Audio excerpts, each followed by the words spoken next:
आशक इजोत में अहाँ के स्वागत अछि। यह कार्यक्रम हमरा के एकटा अवसर प्रदान करैत छथि कि हम बाइबल सँ जुड़ल चीज के अध्ययन क सकी आ यह जानू कि हमरा जीवन के लेल परमेश्वर के इच्छा की अछि। ई उद्देश्य के संग हम यह कार्यक्रम अहाँ के लेल प्रस्तुत क रहल छी।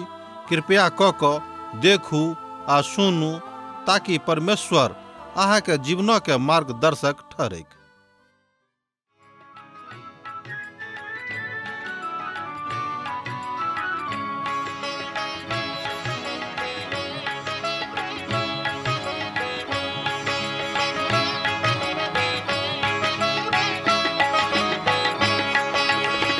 हे प्रभु यीशु है तारनहारा, हे प्रभु यीशु है तारनहारा। यूहन्ना के तैर देलो, लाजरस के प्राण बचैलो। यूहन्ना के तैर देलो, लाजरस के प्राण बचैलो। मरथा के आश पुरेलो, हमर थिकौं आहा बड़ प्यारा। हमर थिकौं आहा बड़ प्यारा। हे प्रभु यीशु है तारनहारा, हे प्रभु यीशु है तारनहारा।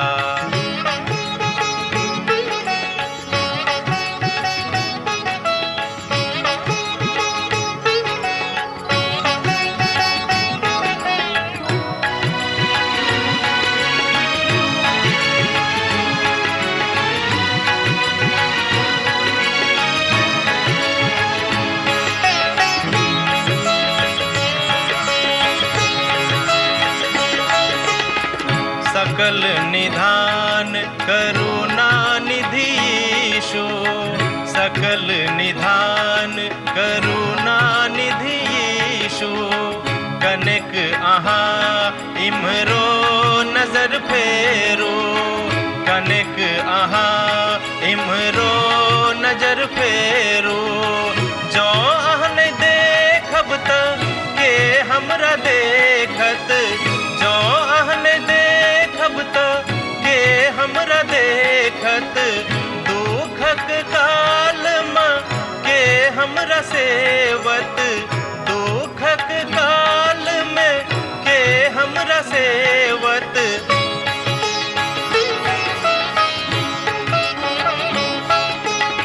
सत्यक बाट देख लो चलू हमरा, सत्यक बाट देख लो चलू हमरा।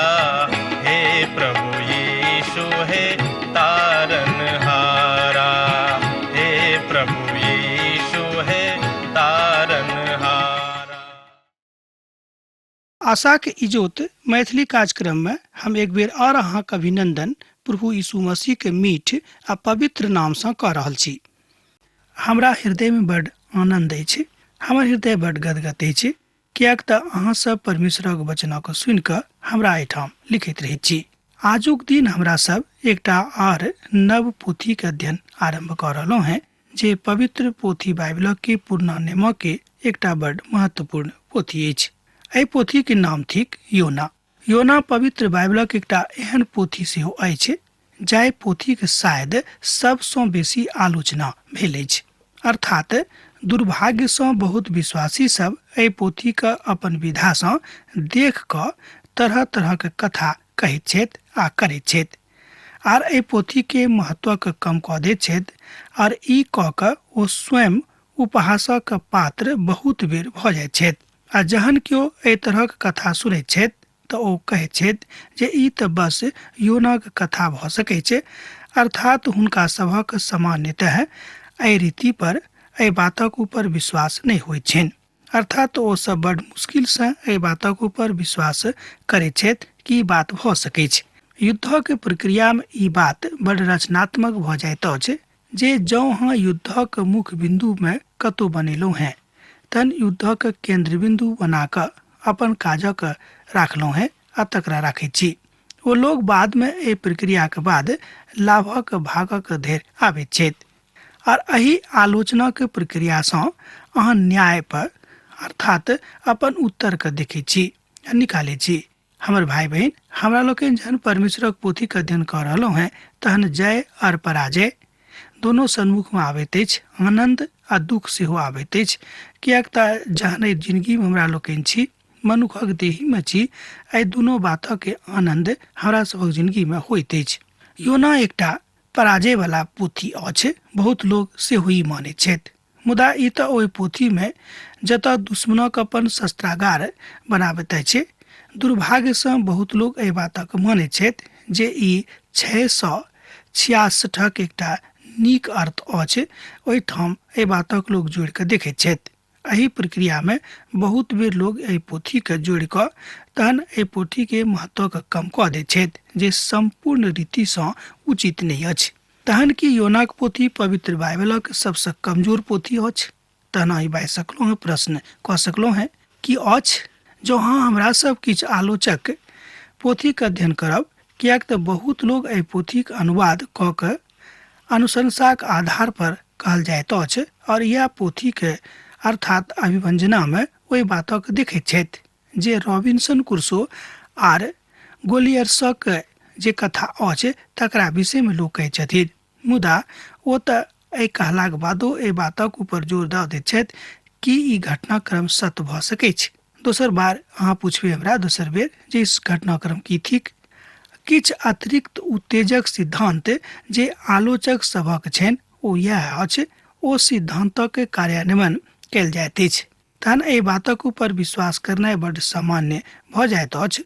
ओहिमे जाय बातक बखान मिलैत अछि और योना के पोथी में किछु बात ओबद्याह के पोथी के जकाँ लागैत अछि, कियाक तऽ ओबद्याह सेहो बहुत बातक बड्ड नीक रीति सँ बाजने छथि, बड्ड साहस कऽ के रखने छथि।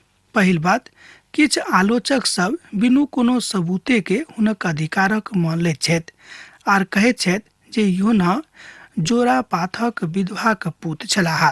दोसर, आर किछु लोग एहनो छथि जे एहि बातक ऊपर विश्वास करैत छथि जे योना जहन जहाज में कतौ यात्रा कऽ रहल छलाह तऽ हुनका नींद लागि गेलनि, अर्थात नींद पड़ल रहनि, आ नींद पड़लाक बाद ओ सपना देखलाह और एहि पोथी हुनक सपनाक दृष्टान्तक विषय में कथा अछि।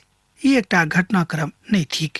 तेसर अछि, बहुत लोग योना के पोथी के प्राचीन कालक देश सँ जोड़ के देखैत छथि जे हरकुलस और समुद्री दैत्य सँ अछि, मुदा एहि बात में ई पोथी एक जकाँ नहीं लागैत अछि आ नहि एहि तरह कहै छै। और यह पुनः एक कदम आगाँ जाकर जतऽ एहि बातक बखान आवश्यकता पड़ैत अछि, लोग अनेरे किछ किछ बाजि कऽ अपन अपन ज्ञान बुद्धि लगा कऽ एहि पोथी के विषय में बतौनाइ आरम्भ कऽ दैत छथि। आर एकटा समूह छथि जे ई तऽ मानैत छथि जे योना वास्तविक चरित्र छलाह, अर्थात योना वास्तव में छलाह आर ओ तरती जयबाक लेल एकटा जहाज पकड़ने छलाह आ एकटा अन्हर आबि कऽ जहाजक एम्हर उम्हर कऽ देने रहैक। जहाजक विध्वंस और अन्हरक समाप्त भेलाक बाद योना एकटा आर दोसर जहाजक पकड़लाह जकरा पर एकटा दैत्याकारक के माछ रहैक। और शायद एही तरहक किछु बातक बखान हमरा सब योनाक पोथी में देखै छी और एही बातक अहाँ बाहम बड़ नीक रीति सँ बुझैत छी। और योना जहन होश में औताह तहन एहि बातक ओ बुझताह जे ओ माछक पेट में नहि, मुदा ओ तऽ जहाजक ऊपर में छथि। एतद हमरा लोकनि एहि पोथी के तरह तरहक आलोचना के कने अंग के देख रहलहुँ हैं। अब हमरा सब पांचम बातक देखै छी जे एहिठाम बतावल गेल अछि। योना के संबंध में और एकटा विधा अछि। एकटा मुअल विशाल काय माछ तूफानक काल में पानि में उपलायल छलैक। योना वही में जाकर शरण लऽ लेने छलाह। एहि समूहक विश्वासक अनुसार मुअल विशालकाय माछक अर्थात ओहिमे कोनाक योना रहि सकैत छथि, मुदा हुनक ई विश्वास रहनि। एहि द्वारा बहुत सामान्य विचारधारा वाला मनुख जे एहि पोथी के अध्ययन करैत छथि तकरा ओ मात्र रूपक मानैत छथि।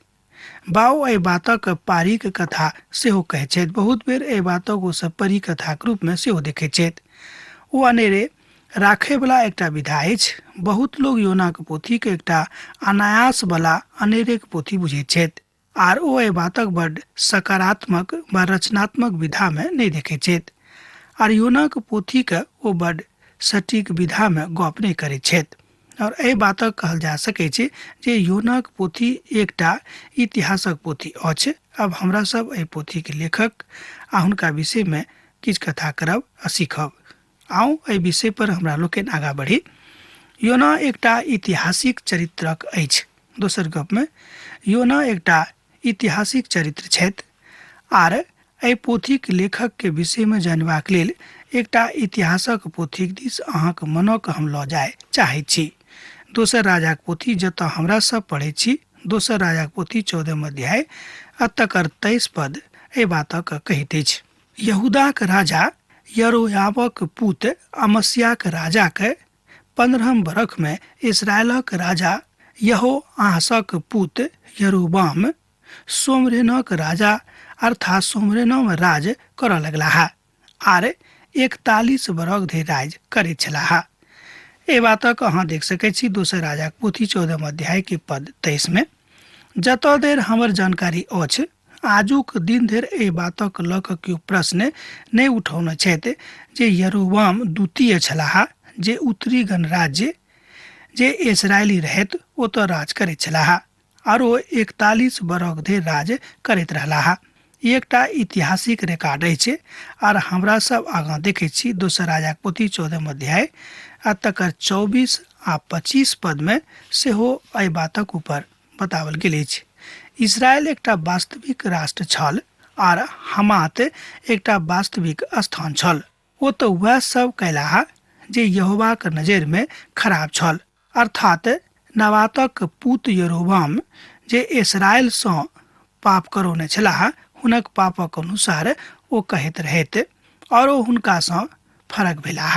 ओ इस्राएलक सीमानाक हमातक घाटी सँ लऽ कऽ अराबाक ताल धरि जेना कि तेना कऽ देने छलाह, जेना कि इस्राएलक परमेश्वर यहोवा अमिते के पुत अपन दास गथे पेरवासी योना भविष्यवक्ता के द्वारा कहल गेल छल। दोसर राजा का पोथी तकर 14 अध्याय 24 पद आर 25 पद एहि बातक बड़ स्पष्टता के साथ बखान करैत अछि। यरोबाम वास्तव में छलाह और ई इस्राएल एकटा वास्तविक राष्ट्र छल। योना तऽ मात्र एकटा काल्पनिक प्रतिवेदन नहि अछि, ई तऽ एकटा ऐतिहासिक रिकॉर्ड अछि। और ई कथा बताबैत अछि जे योना एकटा ऐतिहासिक चरित्र छलाह। पवित्र पोथी बाइबिल एहि बातक बड़ स्पष्टता के साथ बखान कऽ दैत अछि, स्पष्टता के साथ एहि बातक बता दैत अछि।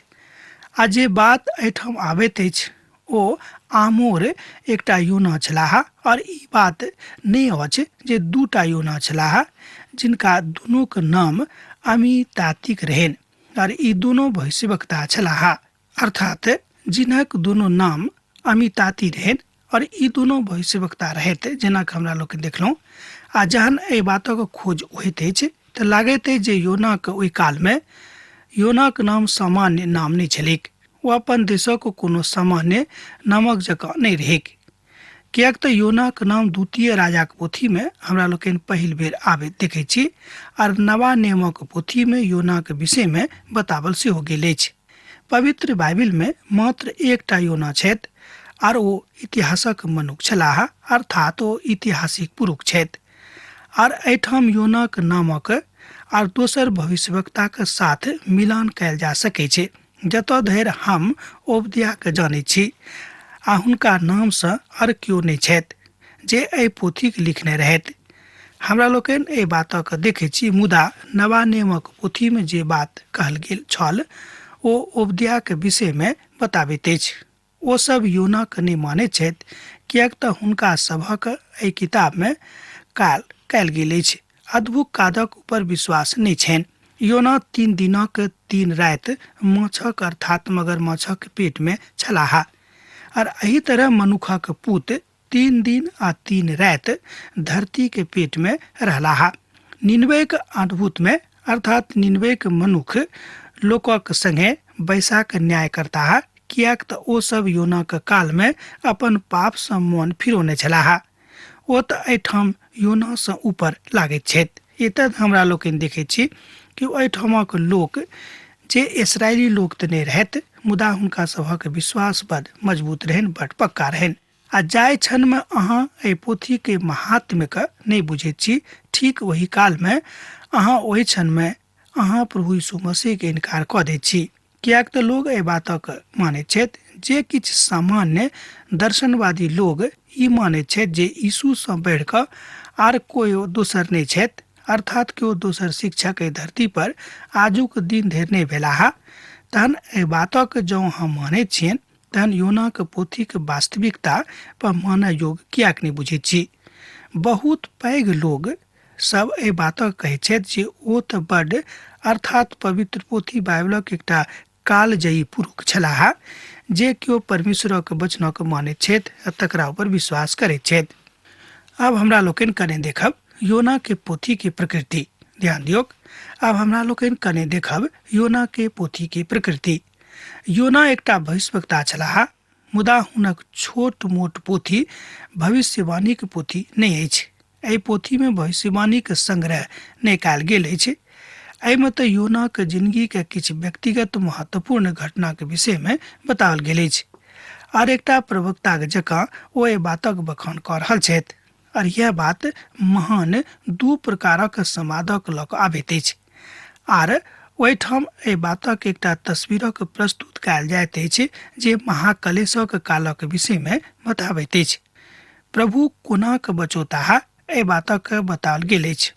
ओ अपन लोकक कोनाक बचौताह एहि बातक सेहो बताओल गेल अछि। कियाक तऽ 144,000 लोकक जिनका विषय में प्रकाशनक पोथी में हमरा लोकनि देखैत छी, एहि बातक एहिठाम बड़ स्पष्टता के साथ बताओल गेल अछि जे कालांतर में कालजयी भऽ कऽ मनुखक सन्मुख में आबैत अछि।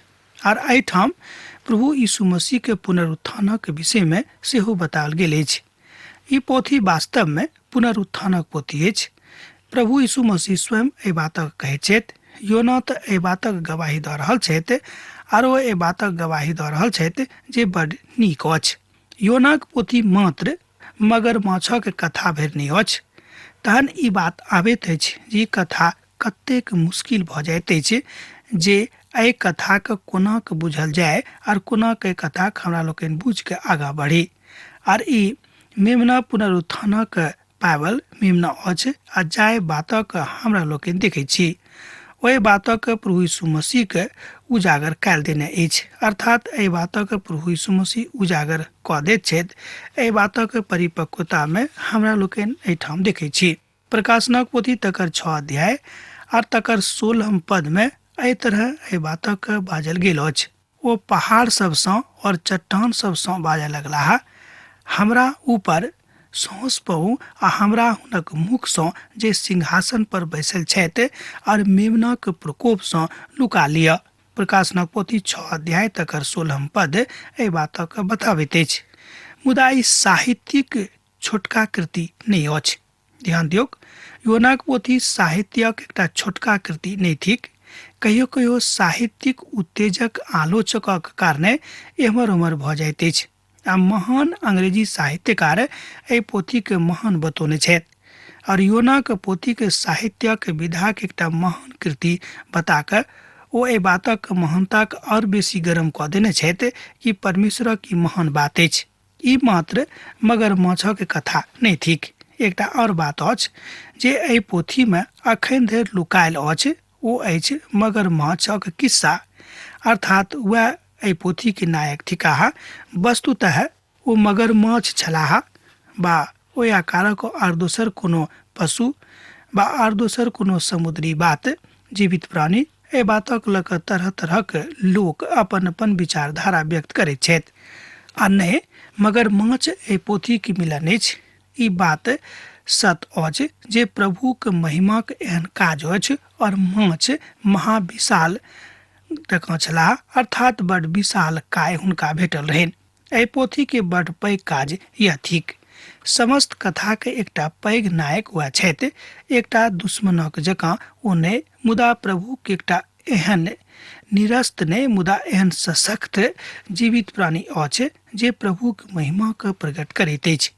एहि पोथीक सेहो यह एकटा विधा अछि जाहिमे हमरा लोकनि प्रभु यीशु मसीह के एहिठाम अयबाक विषय में आ धरती के नीचा में 3 दिन आ 3 राति रहबाक विषय में सीखे छी। परमेश्वर और मनुख के बीच में बताबल गेल एहि विधा के एहिठाम सेहो व्यक्त करैत अछि। एहिठाम हमरा लोकनि पुरातन लेखक एहि पोथी के लेखन काल 745 ईस्वी पूर्व मानैत छथि, अर्थात शायद वही काल में एहि पोथी के लिखल गेल छलै, जेना कि पुरातन विद्वान सब अपन अपन दृष्टिकोण से एहि पोथी के रचना कालक दऽ रहल छथि। और किछु विद्वान तऽ एहि पोथी के रचना काल 860 ईस्वी पूर्व मानैत छथि, मुदा हमर नजर में एहि पोथी के रचना काल 800 ईस्वी पूर्व अछि और 750 ईस्वी पूर्व के बीच में भेल अछि।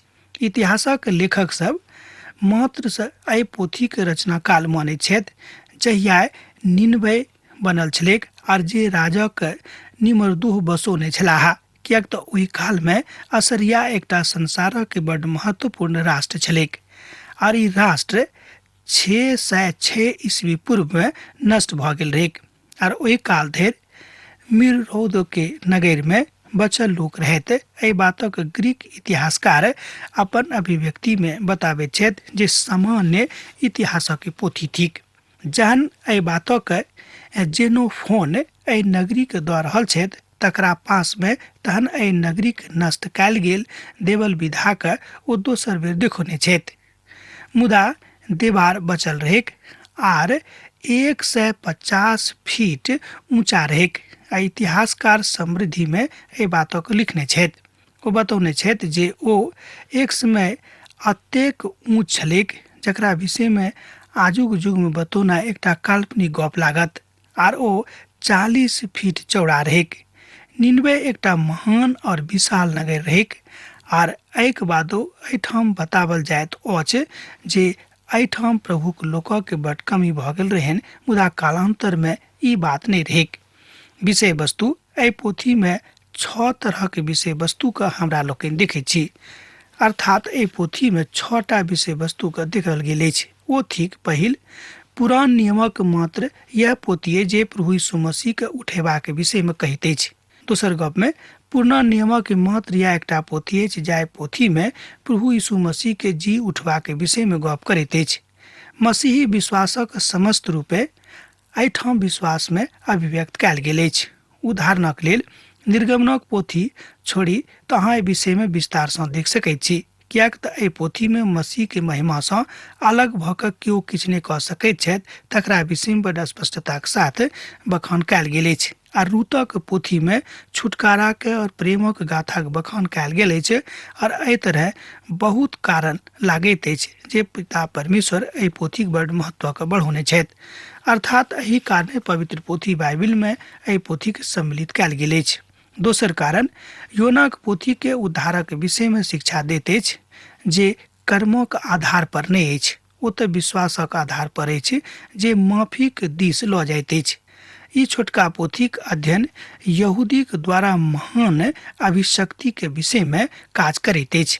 परमेश्वरक दिस बाट धार्मिकताक बाट दऽ कऽ जाइत अछि, एहि बातक विषय में हमरा लोकनि एहि पोथी में देखै छी। एहि रीति पर अपना ऊपर उद्धारक आनैत अहाँ नहीं बुझ सकलो हैं कि अहाँक नीक काजक कारणे अहाँक उद्धार भेटल अछि, मुदा अनुग्रह के अनुसार मनुष्य जाति के पिता के दिस सँ उद्धार भेटल छनि, जाय उद्धारक ओ प्रभु यीशु मसीह के ठाम संसार में पठा के पूर्ण कऽ देने छथि। एतद हुनक द्वितीय आगमन सेहो एहिठाम कने दोसर जगह अर्थात कने एमहर उम्हर कऽ के बताओल गेल अछि, मुदा स्पष्ट अछि कि प्रभु यीशु मसीह दोसर आगमन सेहो हेतैक। योनाक पोथी 2 अध्याय तकर 9 पद में एहि बातक बताओल गेल अछि जे उद्धारक पाठ देवल जा रहल अछि, अर्थात वह एहि पोथी के लेखक छलाह। ई बातक सेहो पवित्र पोथी के विद्वान सब मानैत छथि जो एकटा महान कारीगर रहैत जे प्रभु के महिमा के प्रकट केने छलाह। हम पहाड़क छोड़ि देर पहुँच जाइत छी, हम सर्वदा के लेल भूमि में बन भऽ गेल छलहुँ हैं। एक बादो हे प्रभु परमेश्वर, अहाँ हमर प्राणक गड्ढा में से उठेलहुँ हैं। योनाक पोथी तकर 2 अध्याय तकर 6 पद एहि बातक कहैत अछि। तेसर उद्देश्य एहि पोथीक अछि जे प्रभुक महान योजना के केओ अंतकित नहीं कऽ सकैत छै, अर्थात प्रभुक महान योजना के केओ खंडित नहीं कऽ सकैत छथि। योना निनवे जायसँ मना कऽ देने छलाह, मुदा परमेश्वर अपन समाद हुनका एहिठाम पहुँचा देलनि आ कहलनि कि अहाँके तऽ निनवे जाइए पड़त, अहाँ जाय चाहू वा नहि। हमरा लोकनि कालांतरमे जहन एहि पोथी क्रमबद्ध अध्ययनमे एक एक कऽ कऽ देखब दोसर दिनसँ, तहन देखब कि ओ कोना कऽ निनवे गेलाह आ कोना कऽ परमेश्वरक आज्ञा हुनका जिन्दगीमे पूर्ण भेलनि।